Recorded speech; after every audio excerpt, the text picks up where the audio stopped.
بسم الله الرحمن الرحيم اللهم صل على سيدنا محمد وعلى اله وصحبه وسلم. Sama ama se chamate. Ama se chamate ama. Ngol da wada dubla.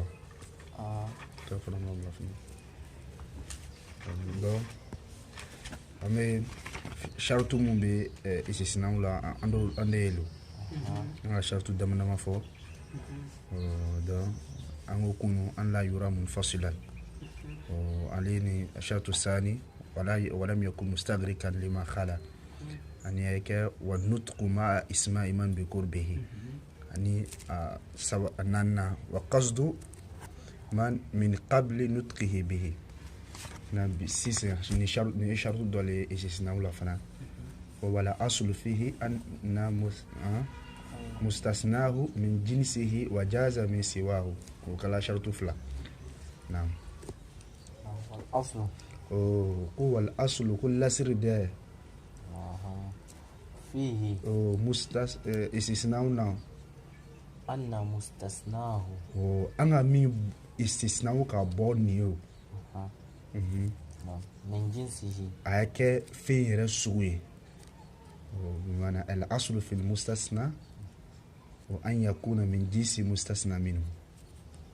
وما ربل بوي مثلا ما رأيت إلا زيدا إيه فافو إما موسيلي في زيد يو مغولي أبولا مغول إما مغمو يفناني ولي مغو يفناني إما ما رأيت أحدا من الناس إلا زيدا أقول يا الله سلي أقول لي فتي وجاز بمعنى جاز الاستثناء من سواه أيسك أبو أن يغير وبالي يقول استثناء منقطع عند العلماء الأصوليين الاستثناء أصله ولي أن يكون من جنس واحد من تي الجنس مني الجزء تكري وبالي يقول استثناء منقطع كان تقول قام القوم إلا همارا قام القوم إلا همارا بقى لو يرى همار كنت قوم دوي وموكو سيسن كو ملكه شيطان تي ملكه دوي ولوبي استثناء نكلا من استثناء منقطع نعم وجاز أن يقدم وجاز أن يقدم المستثنى c'est-à-dire شرط غيرلني وجاز بمعنى وجاز في الاستثناء أن يقدم عليه استثناء المستثنى على المستثنى منه يجوز أن تقدم المستثنى على المستثنى منه مفهوم مثلا ما قام إلا زيدا ما قام إلا زيدا كنا زيدا بلا نفع مي واجب يبا مستثنى لكان بلا نفع كمستثنى منه توقف كل جائز على مكما أيوفو مكما يكتي أكو على بنا كل ظهور المعنى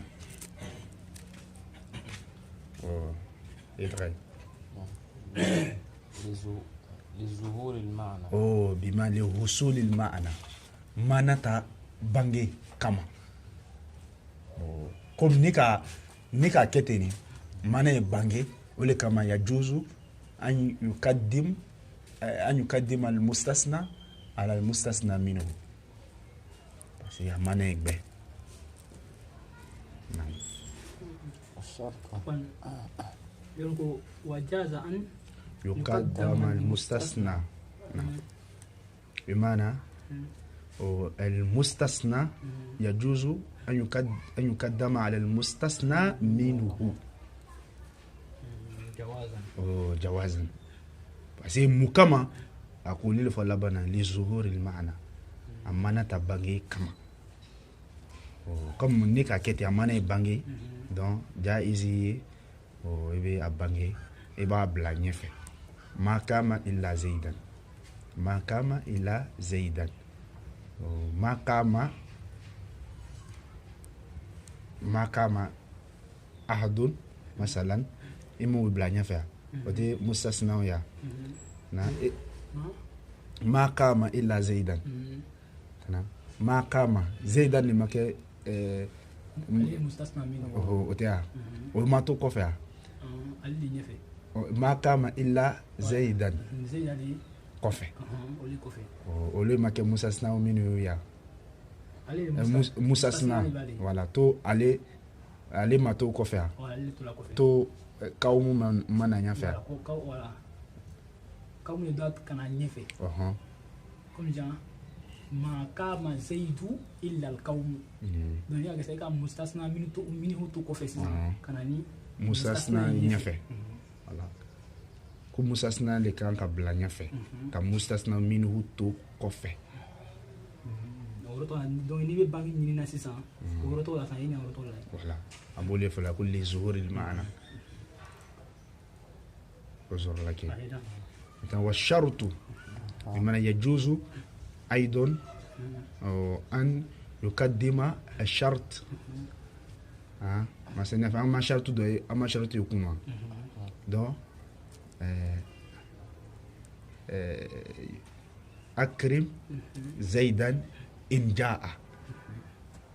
ده أكرم زيدا إن جاء يجوز أن يقدم أو يؤخر إن جاء زيدا أكرمه ويجوز أيضا أن يقدم أيضا وأكرم زيدا إن جاء أبو فلي فلا فلا لزهور معنا أمانة يباني أفلا بلا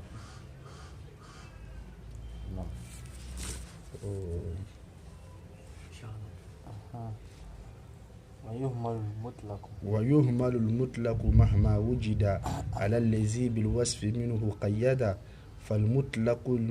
فالمطلق التحرير في الأيمان مقيد في القتل بالإيمان فيهمل المطلق في التحرير على الذي قيد في التكفير نعم ويهمل المطلق يا أننا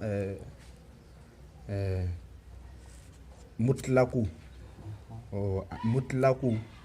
يعني مقيد أننا دو babu gerela anudo khasuni ahmu bunala parce que e nyon soro fendola e nyon soro fendola ole itlaqu yorodi yani ambe ande babu ni khasuni ahmu bunalila amabo amula uluna amna do khasula donc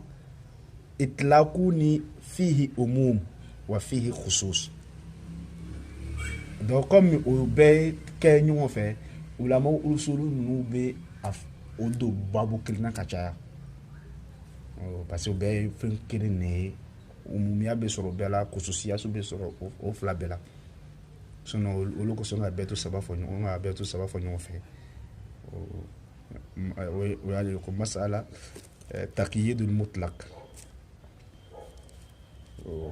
fɛn dɔ nana kɔnɔna kɔnɔ a nana itlaqu buruma maintenant kɔrɔna gɛrɛ aya gɛrɛ ya mɔgɔ dɔw bɔ a la ni bɛna kumana ye late donc ni ka filɛ amolo kaso le fana nana n'o ye ni babu la olu kama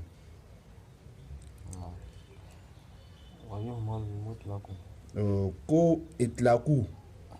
o ye labaara mahma wujida mahma kuma n'a sɔrɔla ala lazi finka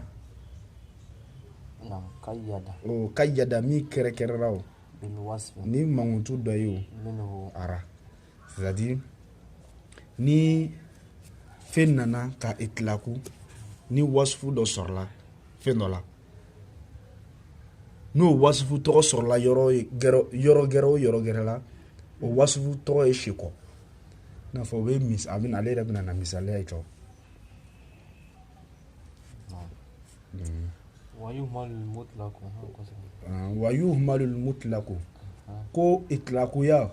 ka fɛn kɛ ka labila ka fɛn bɛɛ kiti bɛɛ don a la ko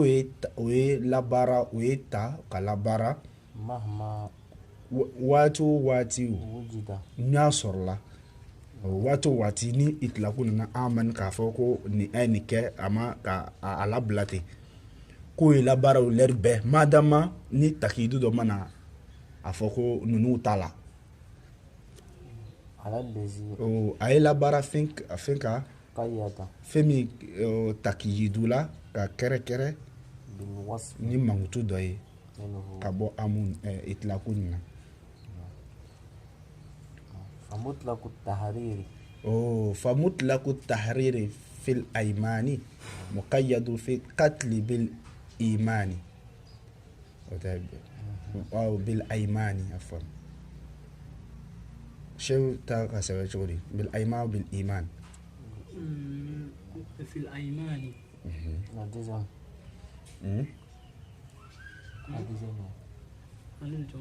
فمطلق التحرير بالايمان على بن نعم بالإيمان بالإيمان نعم علينا donc فمطلق التحرير korna konote jonkor ka horoya masala min nana ko ka jon ka horoya o nana lo ka fɔ ko a mana atakiyidu a nana itlakan donc korna aya dɔ nana itlakan ka fɔ ko mɔgɔ mun ka kɛfara ni ka masala ni mɔgɔ min ka a bamuso a muso kɔ kɛ a bamuso kɔ ye masalan a y'a fɔla ko a kan ka su don a kan ka jɔn kan hɔrɔnya jɔn kan hɔrɔnya ni kɔrɔna aya nana itilaku bolo ma ko ka jɔn wa tahriru rakabatin jɔn a nana jɔn sugu ma fɔ donc jɔn aya gbɛrɛ nana ko la a b'olu de fala nin ye o aya tɔgɔ nana muqayyadan fil qatl bil iman jɔn kan hɔrɔ jɔn min ye muminu ye olu de ye kan hɔrɔnya sinon jɔn kafirilama o tɛ kan hɔrɔnya a nana n'a misaliya le ye ten misaliya le nin ye dɔrɔn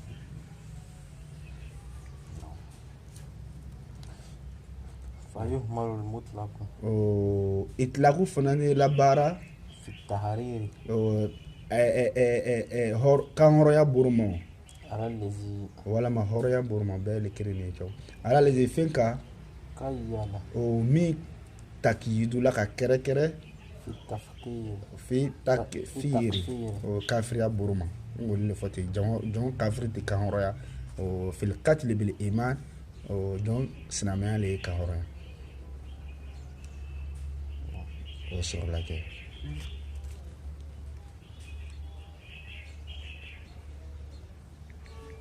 نعم ثم الكتابة ثم الكتاب بالكتاب خصصوا يافو ثم خصصوا وكو مغروكا كركركو الكتابة هو كتاب القرآن راو بالكتاب قرآن c'est-à-dire قرآن يسكا قرآن aya do taksisu ina fanga min fɔ suratu kasamiya la a nana itilaku ye o ye kɔrɔna ye kɔrɔna aya gɛrɛ le fana ni ka a taksisu o ya a nana fɛn de istisnaw an b'a fɔ mun fasilu fɛn an b'a fɔ babu daminɛ na ko fɛn walqazu bi taksisi haisu hasal tamyizu badu fiha dakhala amma ngo itlan ka taga sirama fila muttasil wa munfasil donc munfasil yoro le nete munfasil le ni anga muttasil le nete muttasil ango kuma nu fofo wolona maintenant anani istisna u be o misala u be itisal le maintenant ne munfasil ay na catégorie ya kurana aya gerala ay donc taksisu laki munfasil ati yɔrɔ kiri مفهوم. donc ثم خصصوا قومه القرآن يخصص بالقرآن بمعنى يجوز أن تخصص آية عامة بآية خاص وفهمنا كده وني كتابو فرا أصول لا ولوك وبيفني وري قرآن وري الكتاب خلافا إن النحاة شيخ سلا يرون في نقول الكتاب لا ينصرف إلى كتاب سيبويه ni fikuti fananguko الكتاب أو فيكو مالك يومه الكتاب لا ينصرف إلى كتاب المدونة نو أصولتي هو الكتاب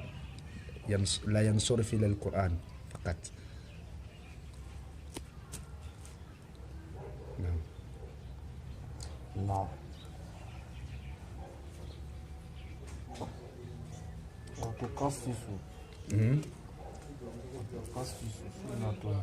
وسنة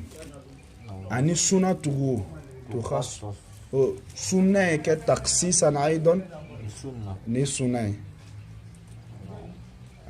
ina fa nga fo chuwa minna korna taksisu suna fana ne suna bare taksisu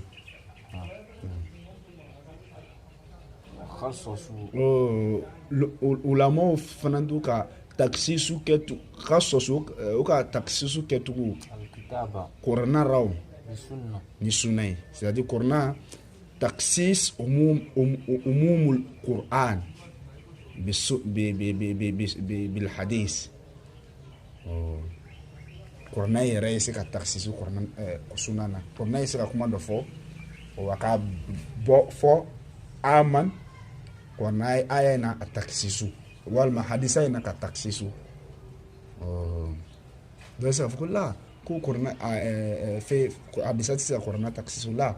كورنا يري حديثا كورنا دولي وايول إنما أوتيت القرآن ومثله معه bon ni amartaba sahala sika taksisu inafo akaiku usulina wafa chuamina masala khilafia lakin qawlu raji kafoko القرآن يخصص بالحديث وأقصه بمعنى تخصيص عموم السنة بالقرآن sunna complet fanani se kana korna aya ali taksusu ina fo adisaka korna taksusu chuwa minna wasta'mil ile la barakao aksahu wala ika aksa ole ko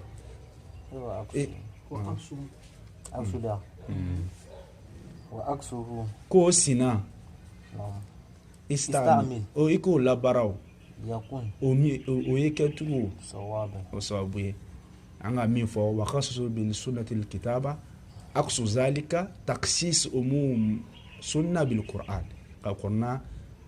rem membe taqsisuni sunna wole be fole mais sunna rem membe taqsisu qur'an ko yeketu okela jol nani kitab al kitab sunna bi sunna قرآن بالسنة سنة بالقرآن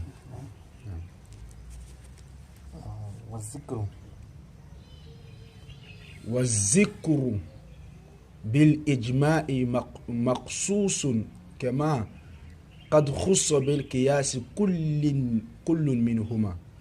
والذكر بمعنى القرآن أيضا الذكر هنا بمعنى القرآن أكو قرنا تغو ko fana taksisu ya fin tugu lonna nunu bena femi kanye ko korna o ye taksisu korna la tugu dawesika masalan dawesika fokula lonna yesika ben tugu di lonna nunu ka ejmawu o ye korna aya taksisu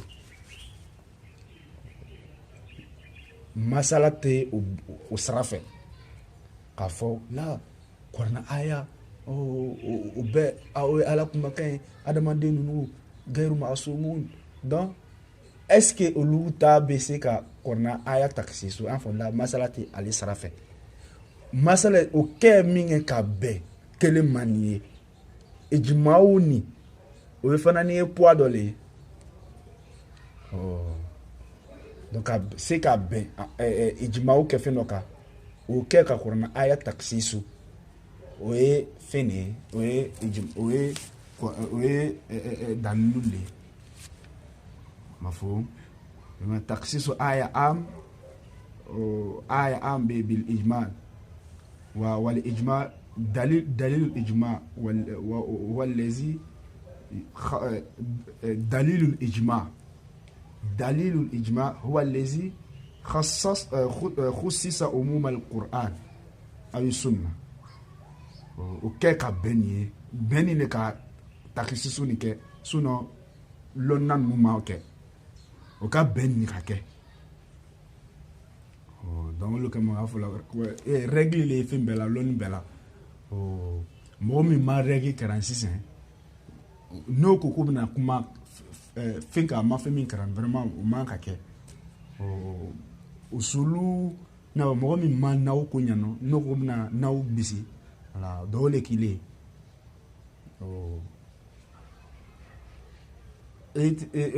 n'aw masala kilafiya caman se ka kɛ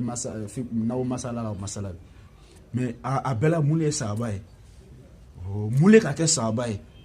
o bɛ n'awtigiw fɛ a fana bɛ usul la ten fana usul la fana masala ye se ka na mais mun de ye sahaba ye min tɛ sahaba ye o tɛ ta ka o fɔ mɔgɔw ye dɔw ye taa muraja ye o ye to muraja la n'o taara bɛn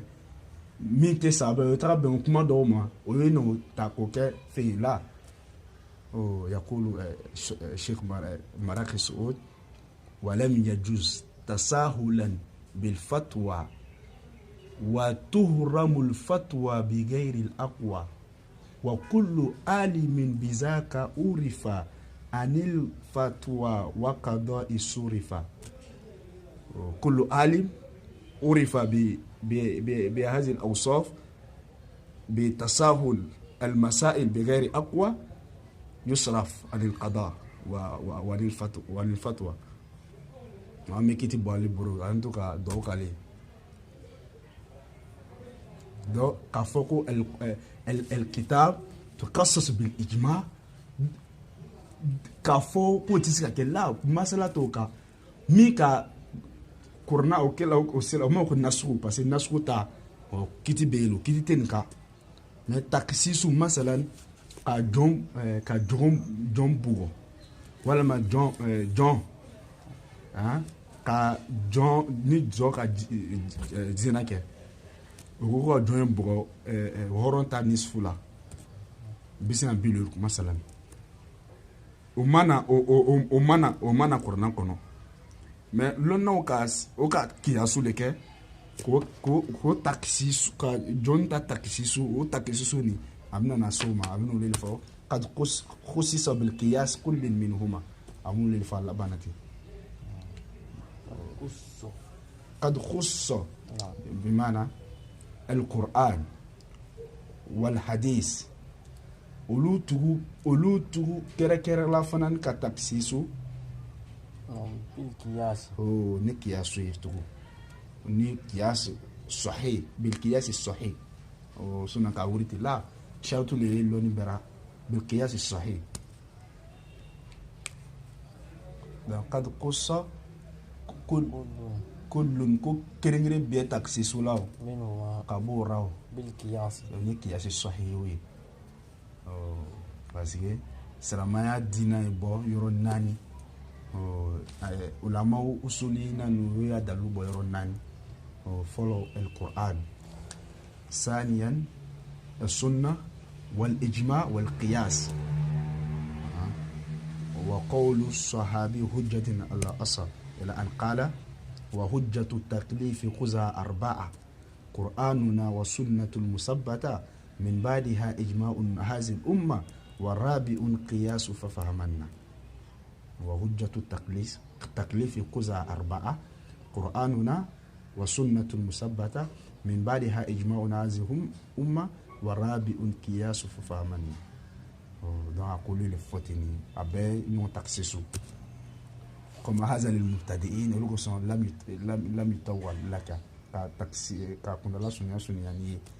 a ye fɛ k'i don usul la a bɛ ni ajurumiya de la ten inshallah sallallahu alaihi wa sallam